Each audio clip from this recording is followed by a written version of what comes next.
नाग पंचमी के कथा मात्र चुपके से भी सुनने से भी आपकी सभी पाप खत्म हो जाती है। कालसर्प दोष खत्म हो जाता है। पितृदोष, पुराने से पुराने गरीबी दूर हो जाती है। अगर आप नाग पंचमी के पूजा ना कर सके तो आप नाग पंचमी के कथा अवश्य सुने, लेकिन याद रहे संपूर्ण फल की प्राप्ति करने के लिए नाग पंचमी की कथा अंत तक जरूर सुने। इसे बीच में नहीं रुका जाता। जो भी व्यक्ति चुपके से भी नाग पंचमी की कथा को सुन लेता है तो उसके ऊपर सदैव भगवान भोलेनाथ की कृपा बरसती है, माता लक्ष्मी की कृपा बरसती है। सावन के पवित्र महीने में नाग पंचमी की कथा पूरे परिवार को, हर किसी को सुनना चाहिए। सावन जाते जाते भगवान आपकी झोली खुशियों से भर देंगे, इसलिए यह कथा को अंत तक सुने। तो आइए सुनते हैं नाग पंचमी के कथा। दोस्तों, प्राचीन काल में किसी नगर में एक सेठ जी रहते थे। उनके 7 पुत्र थे और 7 शादीशुदा थे। 7 पुत्रों के बहू में सबसे छोटी बहू सबसे ज्यादा विदुषी, सुशील और संस्कारी थी।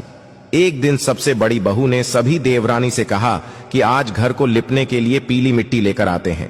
सभी बहुएं दलिया और खुरपी लेकर मिट्टी लेने चली गई। जब बहुएं मिट्टी खोदने लगीं, तब वहां एक सांप निकला। बड़ी बहू उस सर्प को खुरपी से मारने लगी तो छोटी बहू बोली, मत मारो इसे, यह बेचारा तो निरपराध है। यह सुनकर बड़ी बहू ने सर्प को नहीं मारा। तब सर्प एक ओर जाकर बैठ गया। छोटी बहू ने सर्प से कहा, आप यहां से जाना मत, मैं अभी आती हूं। ऐसा कहकर छोटी बहू सर्प के लिए दूध लेने चली गई।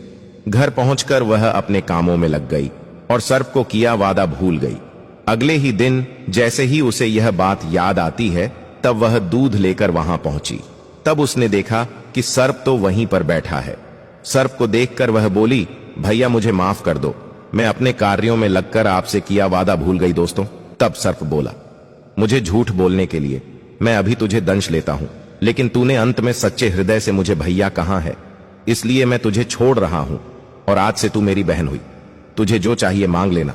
छोटी बहू बोली, भैया मेरा कोई नहीं है, मुझे एक भाई मिल गया, मुझे और कुछ नहीं चाहिए। पर जब भी मैं अपनी भाई को बुलाऊं तो तुम चले आना। कुछ दिनों बाद सावन के महीने में सेठ जी की सभी बहुएं ने अपने अपने पिहर जाने लगी और छोटी बहू से बोली, तेरा तो कोई पिहर नहीं है, तू कहां जाएगी?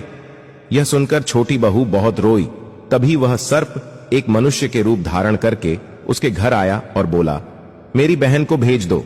तब सब ने कहा, इसका तो कोई भाई नहीं है। तो वह बोला, मैं दूर का रिश्ते का भाई लगता हूं। इस तरह विश्वास दिलाने पर घर के लोगों ने छोटी बहू को उसके साथ भेज दिया। दोस्तों, रास्ते में उसने छोटी बहू को बताया, बहन मैं तुम्हारी भाई सर्प हूं और तुम्हें अपने साथ अपने घर नागलोक ले जाने आया हूं।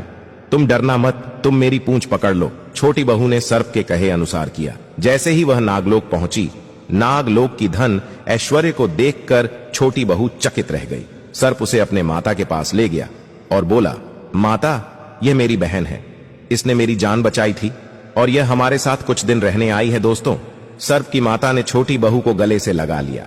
अब वह वहां खुशी खुशी रहने लगी।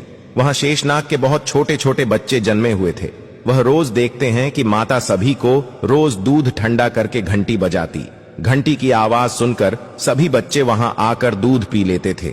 एक दिन वह माता से बोली, माता आज मैं दूध ठंडा कर देती हूं। अभी दूध ठंडा नहीं हुआ था कि उसने जल्दबाजी में घंटी बजा दी और घंटी की आवाज सुनकर छोटे छोटे सांप दौड़ पड़ी। दूध पीते ही कईयों के फन जल गए।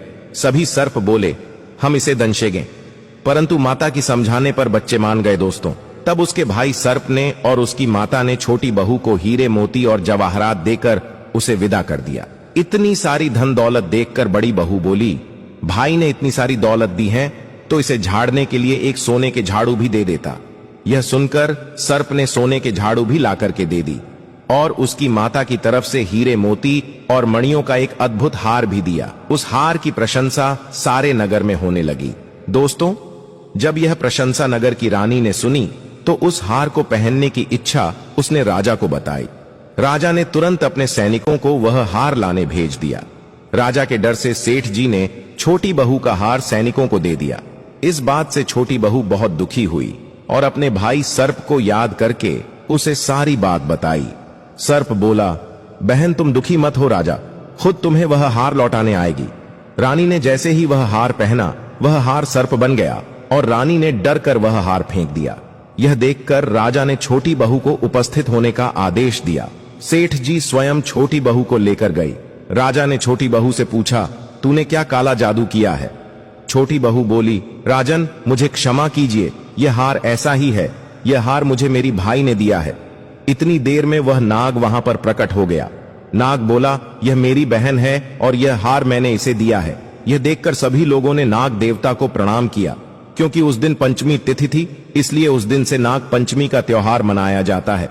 दोस्तों, तभी से सभी स्त्रियां सर्प को अपना भाई मानकर उसकी पूजा करते हैं। शास्त्रों में बताया जाता है कि सावन के पवित्र महीने में नाग पंचमी के पावन पर्व पर नाग देवता को गाय का कच्चा दूध अवश्य अर्पित करना चाहिए। इस दिन नागों का राजा साक्षात आपको वरदान देते हैं। काल सर्प दोष समाप्त हो जाता है, पितृदोष दूर हो जाता है। नाग पंचमी के दिन नाग देवता के दर्शन करने से बहुत ही शुभ और मंगलकारी माना जाता है। सच्चे दिल से कमेंट बॉक्स में लिखें, नाग देवता की जय हो। ओम नमः शिवाय।